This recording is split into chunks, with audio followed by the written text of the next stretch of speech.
100% job గ్యారంటీతో ISTTM business school admissions open. నమస్తే, నేను Keshav. Welcome to Suman TV. భారత రాజ్యాంగాన్ని అనుసరించి ఇండియన్ పీనల్ కోడ్ ఇప్పటివరకు శిక్షాస్మృతిగా పరిగణిస్తున్నటువంటి చట్టాలు ఇప్పుడు వాటన్నిటిని కూడా మారుస్తూ కేంద్ర ప్రభుత్వం ఒక కీలకమైనటువంటి నిర్ణయం తీసుకుంది. జూలై 1వ తేదీ నుంచి కొత్త చట్టాలు న్యాయ వ్యవస్థకు సంబంధించి అమల్లోకి వచ్చినట్టుగా ప్రకటించింది. అయితే దీనిపైన అటు పార్లమెంట్ నుంచి అలానే లాయర్స్ చాలామంది వీధుల్లోకి వచ్చి మరి నిరసన తెలియజేస్తున్నటువంటి పరిస్థితి ఉంది. అసలు పాత చట్టం ఏం చెప్పింది, కొత్త చట్టంలో వచ్చిన మార్పులేంటి, ఐపీసీతో వచ్చినటువంటి నష్టాలను నివారించేటువంటి క్రమంలో కేంద్రం మరొక తప్పటడుగు వేసిందా? ఈ అంశంపైన విశ్లేషణని చూద్దాం. మనతో పాటు ప్రముఖ అడ్వకేట్ పుప్పాల సుబ్బారావు గారు ఉన్నారు. సుబ్బారావు గారు నమస్కారం. కొత్త చట్టాలు 3 చట్టాలు, మొదటి వరకు 3 చట్టాలు అనగానే వ్యవసాయ చట్టాల గురించి ఎక్కువ డిస్కషన్ జరిగేది. ఇప్పుడు న్యాయ వ్యవస్థకు సంబంధించినటువంటి 3 చట్టాల గురించి డిస్కషన్ జరుగుతుంది. ఏంటి కొత్తకి పాతకి ఉన్న తేడా ఏంటి? ఎందుకు ఇంత తీవ్ర స్థాయిలో అభ్యంతరం తెలియజెప్పాల్సిన పరిస్థితి వచ్చింది? ఇప్పుడు ఒకటండి, గతంలో ఇండియన్ పీనల్ కోడ్ అని 1860లో బ్రిటిష్ వాడి పీరియడ్లోనే వచ్చింది. దాన్నే ఇన్ని సంవత్సరాల పాటు స్వాతంత్రం వచ్చిన తర్వాత కూడా కొనసాగించాము. దాన్ని ఇప్పుడు భారతీయ న్యాయ సంహిత అనే పేరుతో హిందీ పదజాలంతో వచ్చే విధంగా, సంస్కృతం హిందీ పదజాలం వచ్చే విధంగా చట్టం పేరు మార్పు చేశారు. అలానే క్రిమినల్ ప్రొసీజర్ కోడ్ అనేది అంతకుముందు ఉంది బ్రిటిష్ వాడి పీరియడ్లో, కానీ 1973లో మనకు కావాల్సిన అనుకూలంగా దాన్ని చట్టాన్ని రూపకల్పన చేసుకున్నాము, దాన్ని కొనసాగిస్తామన్నాము. దానికి ఇప్పుడు భారతీయ నాగరిక సురక్ష సంహిత, అంటే నోర్లు కూడా తిరగలేని పరిస్థితిలో వాటికి పేర్లు పెట్టారు. అలాగే ఇండియన్ ఎవిడెన్స్ యాక్ట్, భారత సాక్ష్యత్వానికి భారతీయ సాక్ష్య అని చెప్పేసి సాక్ష్య సన్నిహిత అని చెప్పేసి కొత్త పేర్లు పెట్టారు. సరే, కొన్ని దాంట్లో సెక్షన్లు పెంచారు, కొన్ని సెక్షన్లు డిలీట్ చేశారు. ఇప్పుడు దీంట్లో ఏంటంటే వాళ్ళ ప్రధానమైన లక్ష్యం ఏంటంటే, మేము సత్వర న్యాయాన్ని అందించడానికి, న్యాయంలో జాప్యం జరగకుండా ఉండటానికి ఈ చట్టాలు రూపకల్పన చేయటమే కాకుండా, ఇది బ్రిటిష్ వాడు పెట్టిన చట్టాలు కాబట్టి మన భారతదేశానికి సంబంధించిన చట్టాలు రూపకల్పన చేసుకోవాలి, మనగా ఇంత స్వాతంత్రం వచ్చేసింది కాబట్టి మన చట్టాలు మనమే చేసుకోవాలని కొంత వాదన తీసుకొచ్చారు. ఇక్కడ ఒకటి, మన చట్టాలు మనమే చేసుకుంటాం అన్నప్పుడు ఆ 3 చట్టాల్లో పాతవి 80, 85, 90% ఎందుకు ఉంచారు? అవే ఎందుకు కొనసాగించారు? సెక్షన్లు మార్చారు, అదే పదజాలను కొనసాగించారు. ఒక 15-20% సుప్రీంకోర్టు ఇచ్చిన తీర్పులకు అనుకూలంగా కొన్ని సెక్షన్స్ దాంట్లో యాడ్ చేశారు. మరి దాన్ని ఏమంటారు? కొత్త సీసాలో పాత తారా అనరా? లేదంటే కొత్త జాడీలో పాత పచ్చడి అనరా? లేకపోతే మా లీగల్ ప్రాసెస్లో అయితే డాకెట్ మార్చారు, లోపల మ్యాటర్ ఒకటే అని, అంటే అట్లా మారుతాం, కేసు రికార్డుకి పైన అట్లా మారుతాము, లోపల ఒకటే కేసు అనే పరిస్థితిని చూపించారు కదా. నిజంగా భారతీయతే కావాలి, మనం రూపకల్పన చేసుకోవాలి చట్టాలన్నప్పుడు ఆ బ్రిటిష్ వాడి చట్టాలని యాజిటీస్కి ఎందుకు పెట్టావు? కానీ అంటే ఇప్పుడు మార్పు చేసిన దానిలో పేరు మార్పు అనే తాపత్రయం తప్పితే చట్టంలో పెద్దగా మార్పు ఏమి లేదంటారా మీరు? అమనగా ఒక 15-20% సుప్రీంకోర్టు ఇచ్చిన తీర్పులు మారిన పరిస్థితి, టెక్నాలజీకి అనుకూలంగా కొంత మార్పు చేసిన మాట వాస్తవం. నేను అనేది ఏంటంటే, ఆ చట్టంలోనే అదే పేరు ఉంచేసి సెక్షన్లు మార్పు చేయి, అమెండ్మెంట్ చెప్పు. నువ్వు గతంలో వరకట్న వేధింపులు అనేది లేదు సెక్షన్లో, దానికి 498A పెట్టావు. వరకట్న చనిపోవటం అనేది లేదు, దాన్ని 304B పెట్టావు. అలానే మహిళల మీద వేధింపులు, లేకుంటే యాసిడ్ దాడులు, నిర్భయ తర్వాత అనేక చట్టాలు మార్చుకున్నావు కదా, నువ్వు మార్చుకొని సెక్షన్లు పెట్టావు కదా. అలాగనే నువ్వు ఆ 20%, 15% మార్చాలనుకునే దాంట్లో అమెండ్ చేసేయి, పేరు అదే ఉంచు. ఎందుచేతంటే ఇప్పటి వరకు సెక్షన్ల జోలికి తర్వాత వెళ్దాము. ఇప్పటి వరకు ఏంటంటే, దాదాపుగా స్వాతంత్రం వచ్చిన తర్వాత నుంచి జ్యుడిషియరీ కానీ, పోలీస్ వ్యవస్థ కానీ, న్యాయవాదులు కానీ కొన్ని సెక్షన్లో ప్రజలకు కూడా తెలిసిపోయిన సంఘటనలు ఇంతకాలంలో ఈ యొక్క ఐపీసీ, సిఆర్పిసి, ఎవిడెన్స్ యాక్ట్లో ఉన్నాయి. ఇప్పుడు ఏమవుతుంది? ఇంతకాలం నోట్లో నాలినటువంటి ఆ సెక్షన్లో అవే పానీలు పెట్టేసి అదే డెఫినేషన్ పెట్టి ఆ నేరానికి శిక్షలు పెంచావు. శిక్షలు పెంచుకుంటే అమెండ్ చేయి, తప్పే ఉంది. పెట్టుకొని ఉంటే ఆటోమేటిక్గా ఇంకా శ్రమ పడవలసిన ఇప్పుడు ఏమవుతుంది, పోలీసు వాళ్ళు ట్రైనింగ్ ఇవ్వాలి, జ్యుడిషియల్ ఆఫీసర్కి ట్రైనింగ్ ఇవ్వాలి, అడ్వకేట్స్ ట్రైనింగ్ ఇవ్వాలి, సెక్షన్ అన్ని మార్చినాయి కాబట్టి మళ్ళా మొదటిలాగా ఒక స్టూడెంట్ లాగా మొత్తం చదువుకోవాలి. ఇవన్నీ అయ్యేటప్పటికి దాదాపుగా ఒక లైన్లో పడాలంటే 5-10 సంవత్సరాలు ఈజీగా పడుతుంది. ఎందుకు అలాంటి పనులు చేయాలంటున్నాం.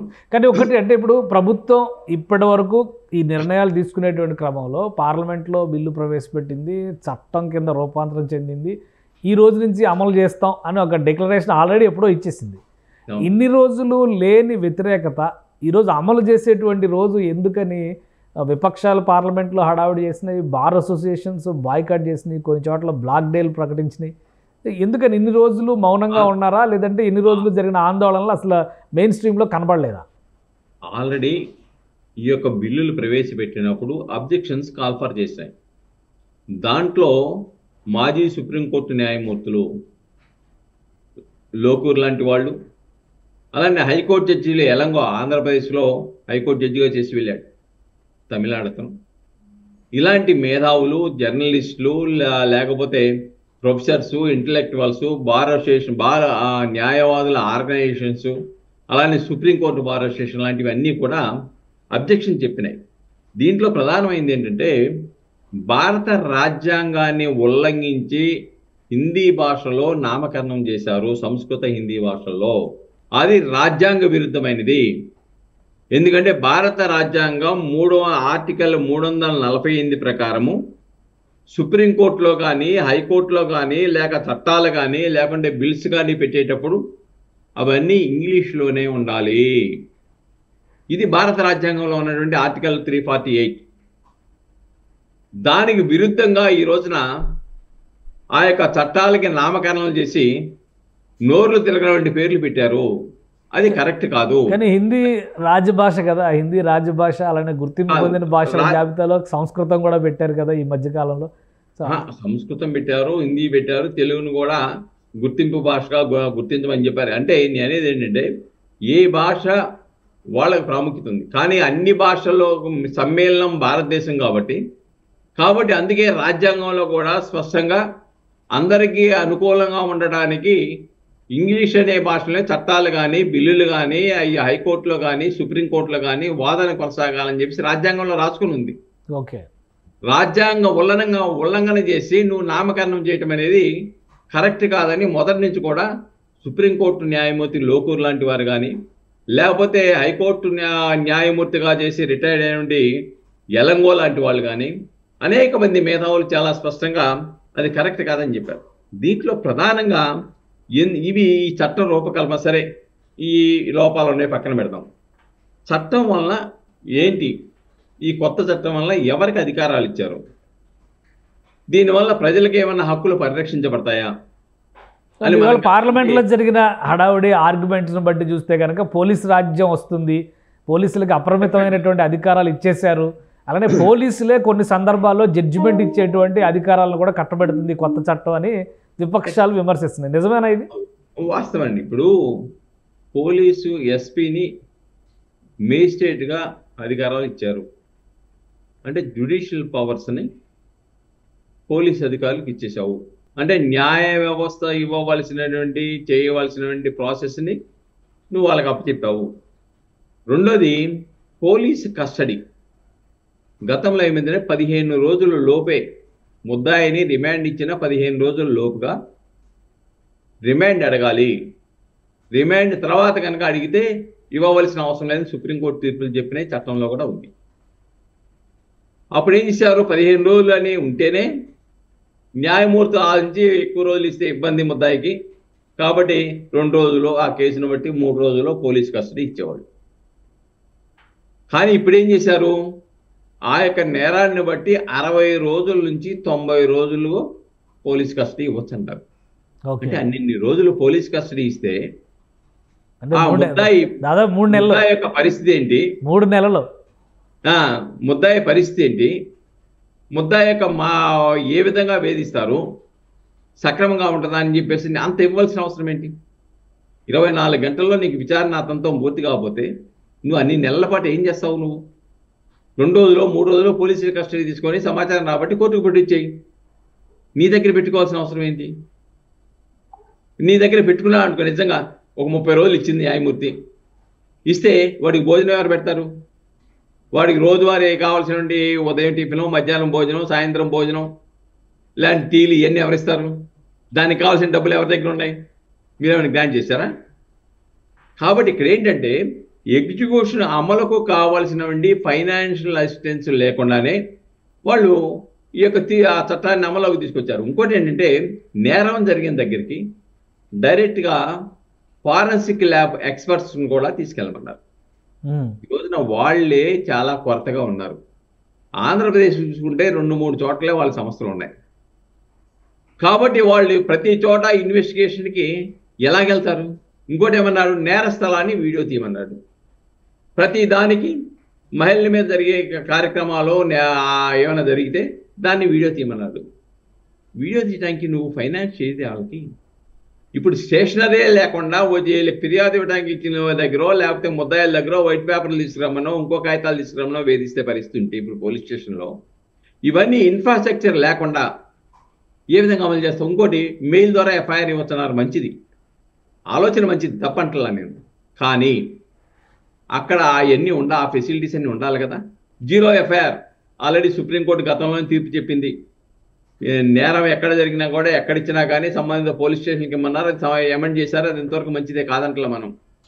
అలానే ఇంకోటి అంటే ఒకవేళ పోలీసు వాళ్ళు తప్పు చేశారనుకోండి, ఇలాంటి పబ్లిక్ సర్వెంట్ తప్పు చేశారనుకోండి, పబ్లిక్ సర్వెంట్ ఒకరిని చెత్త కొట్టాడు, పోలీసు వాళ్ళే పోలీస్ స్టేషన్లో చెత్త కొట్టారు, వాళ్ళ మీద వాళ్ళు కేసు కట్టుకోరు. మనం ప్రైవేట్ కంప్లైంట్ వేసామనుకోండి, ప్రైవేట్ కంప్లైంట్ అయితే శాంక్షన్ కావాలట, ఓకే, ఉన్నతాధికారుల యొక్క అనుమతి కావాలి. వాళ్ళు ఇవ్వలేదండి పరిస్థితి ఏంటి? అలానే ఇంతకుముందు ప్రైవేట్ కంప్లైంట్లు ఎవరన్నా కొడితే రాజకీయ పలుకుబడి ఉపయోగించుకొని కేసులు కట్టకపోతే ఏం చేసేవాళ్ళమంటే న్యాయస్థానంలో డైరెక్ట్ ప్రైవేట్ కంప్లైంట్ వేసి సాక్షులను ప్రవేశపెట్టుకొని ముద్దాయిలకు సమన్స్ వచ్చాయి. ఇప్పుడేం పెట్టారు దాంట్లో? ముందుగానే కేసు నెంబర్ అవ్వకుండానే, కేసుని న్యాయస్థానం స్వీకరించకుండానే ముందుగానే ముద్దాయికి నోటీసులు ఇచ్చేసి వాళ్ళ వాదన ఏమని చెప్తారు. అంటే ఇలాంటి టెక్నికల్ ఇవి చాలా ఉన్నాయి. అంతేకాకుండా కానీ ఇప్పుడు ఏం జరుగుతుంది? ఎందుకంటే ఇన్ని టెక్నికల్ డిఫాల్ట్స్ ఉన్నప్పుడు అసలు ఇంప్లిమెంటేషన్ అనేది మొదలైపోయింది. ఇప్పుడు ఐపీసీ లేదు ఇండియాలో ఇవాళ నుంచి. సో ఇప్పుడు ఏంటి పరిస్థితి ఏంటి మరి? ఇన్ని లొసుగులు ఉన్నప్పుడు ఏది సవరించకుండా, ఏ ఆర్గ్యుమెంట్ని కూడా పరిగణలోకి తీసుకోకుండా ఇంప్లిమెంటేషన్ మొదలైపోయింది. సో దీనివల్ల జరిగే నష్టానికి ఎవరు బాధ్యత వహిస్తారు? అసలు దీన్ని మళ్ళీ వెనక్కి తీసుకునేది కానీ సరి చేసుకునేటువంటి అవకాశం కానీ ఉందా? డెఫినెట్గా ఇప్పటికే వెస్ట్ బెంగాల్ బార్ కౌన్సిల్ వాళ్ళు తీర్మానం చేసి బ్లాక్ డే చేశారు ఈరోజు. అలానే రాష్ట్రంలో కూడా అనేక బార్ అసోసియేషన్ బాయ్కాట్ చేస్తున్నాయి. బార్ కౌన్సిల్ ఆఫ్ ఇండియా కూడా వివిధ బార్ అసోసియేషన్ వాళ్ళు ఇచ్చిన దాని మీద నెక్స్ట్ మంత్ ఈ చట్టాల్లో ఉన్నటువంటి లోపాలేంటి, ఏ విధంగా వీటిని సరిదిద్దాలి, ఏ విధంగా దీన్ని కొనసాగించాలి అనే దాని మీద లోపాలు, టెక్నికల్ డిఫెక్ట్స్ ఏవైతే ఉన్నాయో వాటన్నిటి మీద కేంద్ర ప్రభుత్వానికి ఇవ్వాలి. రెండోది న్యాయ పోరాటం కూడా తప్పనిసరిగా చేయవలసిన అవసరం ఉంది దీంట్లో. ఆల్రెడీ వెస్ట్ బెంగాల్లో నాకు తెలిసి కేరళ అయితే పిటిషన్ హైకోర్టులో ఫైల్ చేశారు. మిగతా రాష్ట్రాలు కూడా ఆ బాటలో ముందుకెళ్తూ ఉన్నాయి. ఇక్కడ ఒకటి ఏంటంటే వాళ్ళు మార్చినటువంటి భారతీయ నాగరిక సురక్షా సన్నిహిత దాంట్లో వాళ్ళు ప్రధానంగా మార్పులు చేశాము అనేది ఏంటంటే, ఒకటి కమ్యూనిటీ సర్వీస్, అంటే ఇప్పటి వరకు దీంట్లో లేదు. అంటే కొన్ని చిన్న చిన్న నేరాలు ఏమైనా జరిగితే వాళ్ళని సామాజిక సేవ ఏదో విధంగా చేయమని చెప్పేసి ఆదేశించవచ్చని ఇది కొత్తది ఈ చట్టంలో రూపకల్పన చేశారు. కానీ దానికి ఈ కమ్యూనిటీ సర్వీస్ అంటే ఏంటో చెప్పాలా మళ్ళీ దీంట్లో. ఏది కమ్యూనిటీ సర్వీసు, ఏవేవి చేయించవచ్చు, సింపుల్గా కమ్యూనిటీ సర్వీస్కి ఆదేశాలు ఇవ్వచ్చు, దానికి డెఫినేషన్ లేదు. రెండోది మార్పు ఏంటంటే హ్యాండ్ కప్స్, బేడీలు వేయచ్చు. అంటే ప్రాథమిక హక్కుల్ని నేర నిరూపణ కాకుండానే బేడీలు వేసి తీసుకెళ్తా ఉంటే ఒక పశువులాగా వాళ్ళ యొక్క భారత రాజ్యాంగంలో ఆర్టికల్ 21 ఏదైతే అది వైలేషన్ జరుగుద్ది. మూడోది ఇమ్యూనిటీ టు పోలీస్ పర్సనల్స్, వాళ్ళకి ప్రత్యేకమైన అధికారాలు ఇచ్చారు. వాళ్ళని జవాబుదారీతనం నుంచి పక్కకు తప్పించడానికి కావాల్సిన పరిస్థితులు దీంట్లో ఉంది. అలానే వాళ్ళు ఇచ్చిన ఆదేశాలు కనుక ధిక్కరిస్తారనుకోండి, మేము ఆదేశాలతో దీన్ని చేయాలి మీరు అన్నారు, నువ్వు చేయలేదనుకోండి, 24 గంటలు వాళ్ళకి వాళ్ళే వీళ్ళని డిటెన్షన్లో పెట్టేయచ్చు. ఓకే. అలాగా అధిక పవర్స్ ఇచ్చారు. అలానే పోలీస్ రిపోర్ట్ ఇచ్చిన తర్వాత వెంటనే కేసు కట్టవసరంలా, విచారణ జరపాలి. ఒకవేళ 3 సంవత్సరాలు లేదంటే 7 సంవత్సరాల పైన నేరాలు కనుకుంటే డిఎస్పీ యొక్క అనుమతి తీసుకోవాలి. ఇలాగా ఎక్కడికక్కడ ఇమ్మీడియట్గా రిజిస్ట్రేషన్ జరగకుండా చేయడానికి కావాల్సిన పరిస్థితులు అక్కడ కనిపించారు. అలానే ఇంకా న్యాయస్థానం జడ్జిమెంటు 45 రోజుల్లో ఇవ్వాలి విన్న తర్వాత అని చెప్పేసి ఒకటి. అలానే పబ్లిక్ సర్వెంట్ యొక్క ఎవిడెన్స్ దాని మీద ఒక కొంత అది మంచిగానే ఇచ్చారు.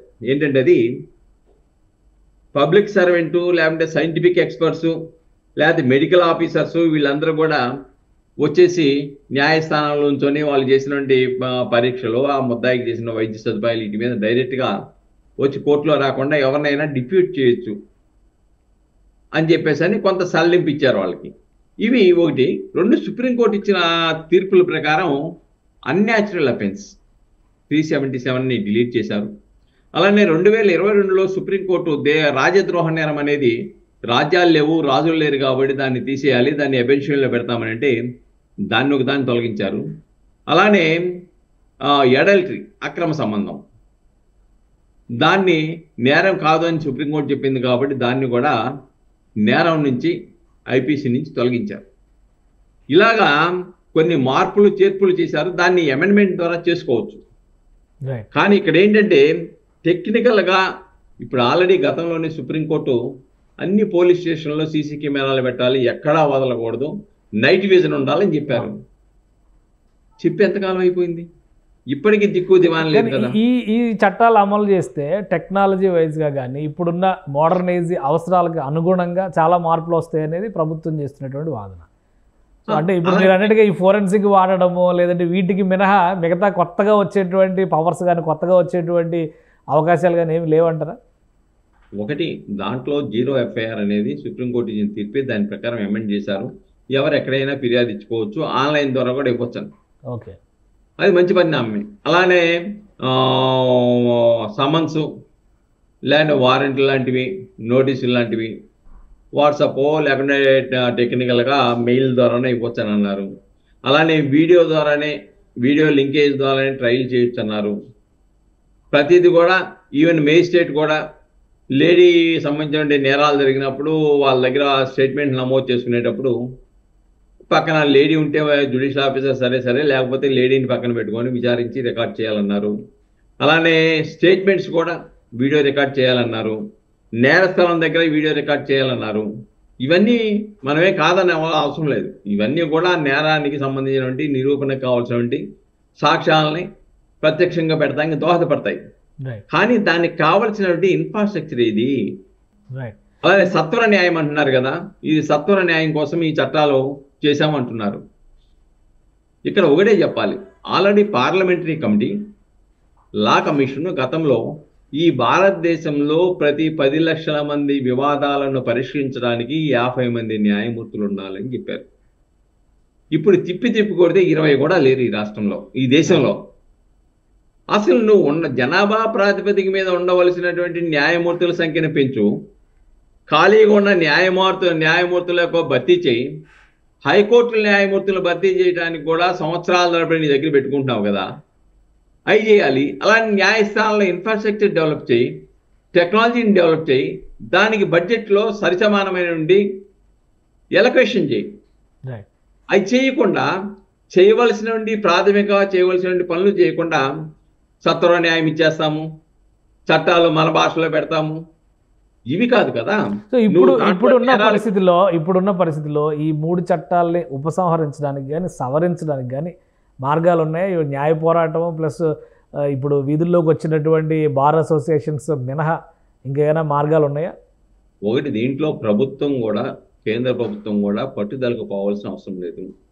ఆ సెక్షన్లో ఉన్న సాధ్యాసాధ్యాలు, టెక్నికల్ ఇబ్బందులు, లేకుంటే మానవ హక్కులు, రాజ్యాంగంలో ప్రాథమిక హక్కులు పరిరక్షణ సంబంధించినవి, లేకుంటే భావ వ్యక్తీకరణకు సంబంధించిన అంశాలు ఏమైనా ఇబ్బందులు ఉంటే సానుకూలంగా విని అవసరమైన వరకు మార్పులు చేర్పులు చేయవలసిన పట్టుదలకు పోకుండా చేయవలసిన బాధ్యత కేంద్ర ప్రభుత్వం మీద ఉంది.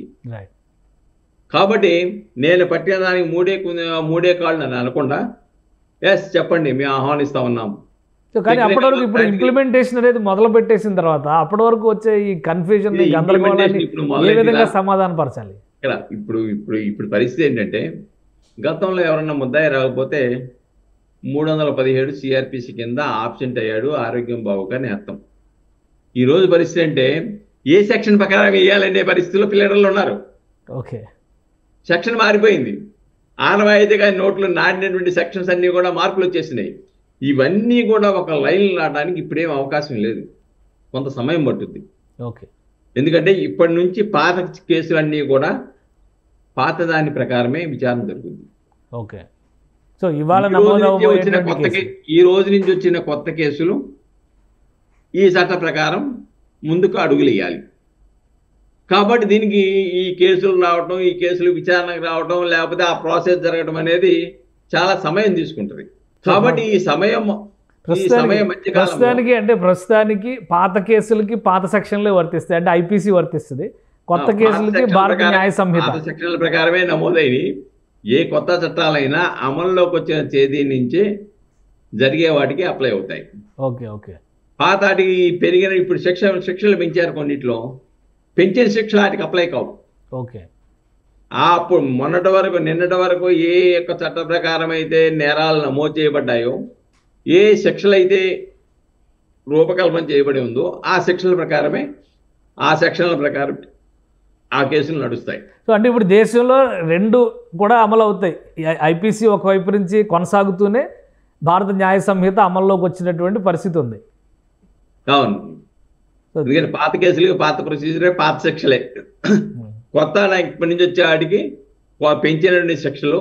ఇక్కడ ఒకటేంటంటే మన రిఫార్మేటివ్ థియరీ, దాంట్లో లైఫ్ అంటే న్యాచురల్ లైఫ్ అని పెట్టారు, హ్యాంగింగ్ పెట్టారు. కానీ మనం ఏం చేసాం, అంతర్జాతీయ ఒడంబడికల్లో ఉరి శిక్ష అనేది రాజ్యాంగ విరుద్ధమైందని చెప్పేసి అంతర్జాతీయ ఒడంబడికల్లో మేము చేయమని చెప్పి సంతకం పెట్టి వచ్చాం. ఓకే, ఉరి శిక్షను వ్యతిరేకిస్తూ. కానీ ఇక్కడ ఉరి శిక్ష పెట్టేసుకుంటాం అంటే అంతర్జాతీయ ఒడంబడికలను ఉల్లంఘిస్తాము. అంటే మన ఇష్టం వచ్చిన మనం చేసుకోవడం అనేది అది మరి అంతర్జాతీయ ఒడంబడికల ఉల్లంఘనే కదా. కాబట్టి ఒకటి శిక్ష పెరిగినంత మాత్రాన మన రాజ్యాంగం కానీ మన జూరిస్ప్రుడెన్స్ కానీ ఏంటంటే మన రిఫార్మేటివ్ థియరీ, మానసిక పరివర్తన, నేర ప్రవృత్తి కలిగిన వాళ్ళలో మానసిక పరివర్తన తీసుకురావాలనేది మన థియరీ తప్ప అది మానేసి శిక్షలు పెంచితే తగ్గుతాయి, లేదంటే ఎన్కౌంటర్లు చేస్తే మహిళల మీద రేపులు తగ్గుతాయి అనుకుంటే అది భ్రమే. ఓకే. కానీ అనేక ఎన్కౌంటర్లు జరిగినాయి, మహిళల మీద అత్యాచారాలు, లేకుంటే విద్యార్థుల మీద, చిన్నపిల్లల మీద అత్యాచారాలు, దాని మీద అనేక ఎన్కౌంటర్లు జరిగినాయి ఈ దేశంలో. వాళ్ళ మీద దాడులు ఆగలేదు కదా, వాళ్ళ మీద అత్యాచారాలు ఆగలేదు కదా. కానీ ఎప్పుడైతే రిఫార్మేటివ్ థియరీ ద్వారా మానసిక పరివర్తన చేయడానికి మనం ఓపెన్ జైలు ప్రిజన్ పెట్టాం. ప్రతి రాజమండ్రి సెంట్రల్ జైలు ఉంది, ఓపెన్ ప్రిజన్ పెట్టాం. వాళ్ళ చేత వ్యవసాయం చేయిస్తున్నాం. ఓపెన్గా జైల్లో లేకుండా, 4 గోళ్ల మధ్య లేకుండా వాళ్ళకి ఏదో వృత్తి నేర్పుతున్నాం. జైల్లో వృత్తి పనులు నేర్పుతున్నాం. చెక్క చేయటమో, వడ్రంగి పనో, లేకుండా ఇంకో పనో, బట్టలు నేయటమో, ఇంకోటో మనం నేర్పుతున్నాం. ఎందుకు? వాడు బయటికి వెళ్ళిన తర్వాత మానసిక పరివర్తన చెంది వాడికి నేర్చుకున్నటువంటి పని మీద ఆధారపడి జీవించాలని చెప్పేసి. ఓకే.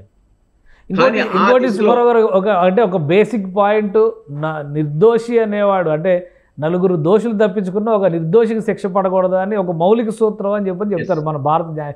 ఇప్పుడు కొత్తగా తీసుకుంటున్నటువంటి చట్టాల్లో ఆ మౌలిక సూత్రం అలానే ఉందా? ఒకటి, ఆ మౌలిక సూత్రం ఎలా ఉందంటే, ఇప్పుడు పోలీసు వాళ్ళకి అధికారం ఇచ్చిన తర్వాత మౌలిక సూత్రాలు, హక్కులు పరిరక్షించబడ్డాయని ధైర్యం చేసి మనం ఎవరూ చెప్పలేం. ఓకే.